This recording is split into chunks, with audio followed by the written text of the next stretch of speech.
हम 5 लाख लोग चुनाव आयोग के कार्यालय पर मोर्चा लेकर जाने वाले हैं कि ये 5 लाख लोग चुनाव आयोग के मुख्य चुनाव आयोग के मुख्यालय पर लेकर जाने वाले हैं। कौन सी गुप्त बात है? अगर ये नहीं मानते हैं तो हमारे राष्ट्रीय अध्यक्ष वामन मेश्राम भारत बंद करने वाले हैं। ईवीएम का खिलाफ भारत बंद करने वाले।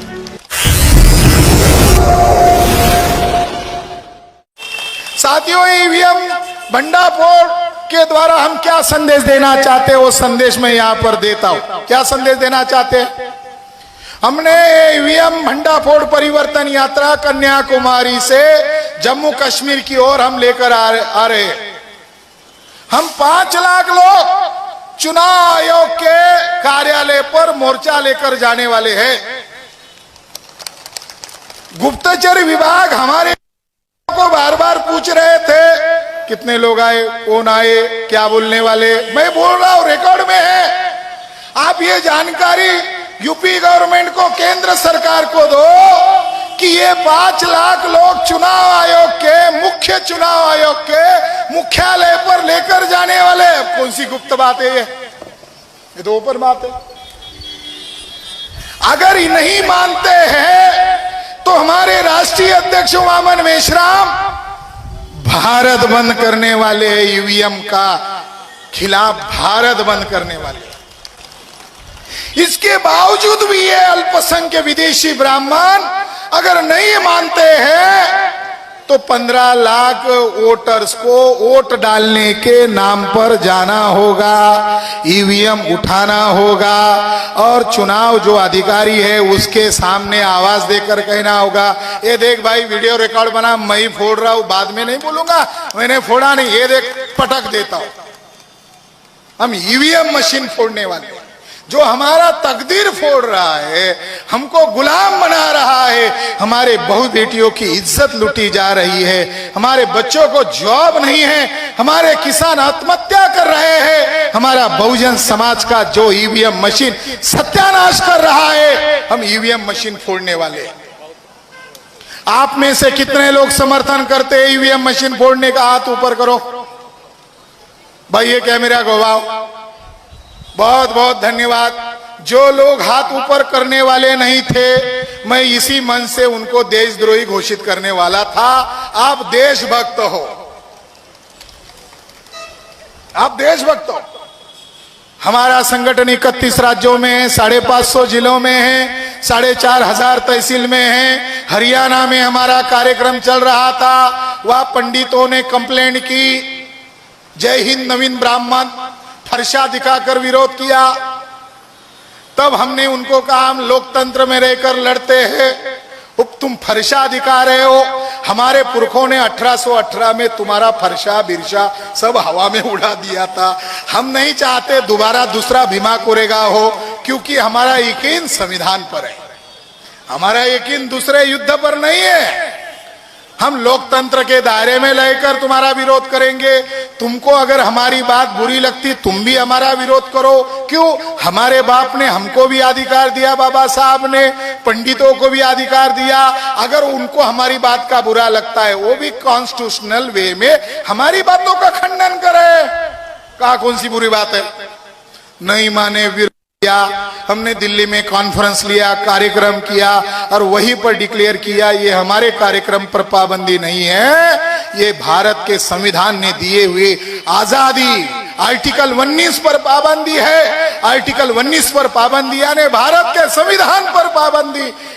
भारत के संविधान ने संगठन बनाने का, संगठन का संचालन करने का, शांतिपूर्ण ढंग से कार्यक्रम करने का अधिकार संविधान ने दिया। अब इसको ही डिनाय करते हो तो फिर हम हमारा मोर्चा दिल्ली की तरफ नहीं नागपुर की तरफ लेके आएंगे, ऐसा ऐलान किया। फिर यह बामसेव का अधिवेशन हुआ कानपुर में, तो एक कानपुर में अचानक एक पंडित ऊग पड़ा और उसकी तंजीम का, उसके संगठन का नाम था मैं हूं दुर्गेश मणि त्रिपाठी। बहुत अच्छे ब्राह्मण थे वो। मैं हूं ब्राह्मण महासभा। ऐसे भले ब्राह्मण सभी तरफ फैलने चाहिए, हमारा विरोध होना चाहिए। डेमोक्रेसी में अपोजिशन चाहिए भाई। ऐसे भले ब्राह्मण को मैं धन्यवाद देना चाहता हूं, उसने विरोध किया। उसकी कंप्लेंट को आधार बनाकर पुलिस वाले ने छावनी में तब्दील किया, हमारे अधिवेशन को 144 धारा लगाई। फिर हमको मैसेज मिला कि अरे हरियाणा में रोका, कानपुर में रोका, अब इनका प्लान सत्ता का नाजायज इस्तेमाल कर रहे हैं नाजायज लोग। तो हमने तारीख डिक्लेयर की 6 अक्टूबर 2022, चलो नागपुर। 1 लाख लोगों को केवल बुलाया। भारत सरकार ने 183 रेलवे बंद की, उत्तर भारत से नागपुर की तरफ जाने वाली रेलवे बंद की। इसके बावजूद 4.5 लाख लोग नागपुर में दाखिल हुए और आरएसएस के मुख्यालय पर मोर्चा लेकर गए। तब जाकर मोहन भागवत की बोली जो है वो तोतली हो गई, यानी वो जो जैसा बोल रहा था अब उसकी भाषा में बदलाव आ गया। भाषा में बदलाव कैसे आया? जाति पंडितों ने बनाई है। अरे कैसे बोल रहे हो? पहले तो समर्थन करते थे, अब विरोध कर रहे हो। कहा कि प्रायश्चित लोग,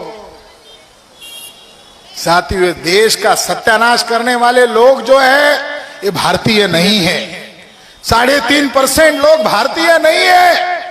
ये बात 2001 के डीएनए रिपोर्ट ने और हरियाणा के राखीगढ़ी डीएनए रिपोर्ट ने सिद्ध किया कि ये भारतीय लोग नहीं है, विदेशी है। कुछ ब्राह्मणों को बुरा लगता है, अरे अंग्रेज विदेशी है, ऐसा कहकर तो गांधी जी ने आंदोलन चलाया, तो लोगों ने गांधी जी को सर पर लिया। अगर गांधी जी ने अंग्रेजों को विदेशी कहा, वो गलत नहीं थे, तो डीएनए के आधार पर सिद्ध हुए ब्राह्मण लोग विदेशी है, इस आधार पर कहते। और इस देश को बचाना, इस देश के संविधान को बचाना, ये हमारा पवित्र आंदोलन है। इस देश को, संविधान को बचाना, इस देश की प्रजा को बचाना, इससे बड़ा कोई कार्य नहीं है। यहाँ के लोग कह रहे कि योगी सरकार राशन बांटा, बाद में वापस लिया, ऐसी खबरें आई। मैं कहना चाहता हूँ, भारत के संविधान में हमको वोट देने का अधिकार दिया। ये राशन बांट रहे हैं। हर साल दिसंबर महीने में रिपोर्ट आता है, वर्ल्ड हंगर रिपोर्ट। भारत गरीबी में और भूखमरी में पहला होता है। इन लोगों को शर्म के मारे डूब मरना चाहिए। ये राशन के नाम पर नाटक कर रहे हैं। छेदी खोटे यहाँ पर जो कार्य कर रहे हैं, छेदी खोटे बाबा साहब का सच्चा बच्चा है, जो इस मिशन के लिए जी जान से काम कर रहा है। आप लोग इनको साथ सहयोग दो। मैं सभी लोगों को यही मैसेज देकर मेरी बात को खत्म करता हूं। मेरे पीछे नारा लगाओ, बोल 85, बोल 85। धन्यवाद।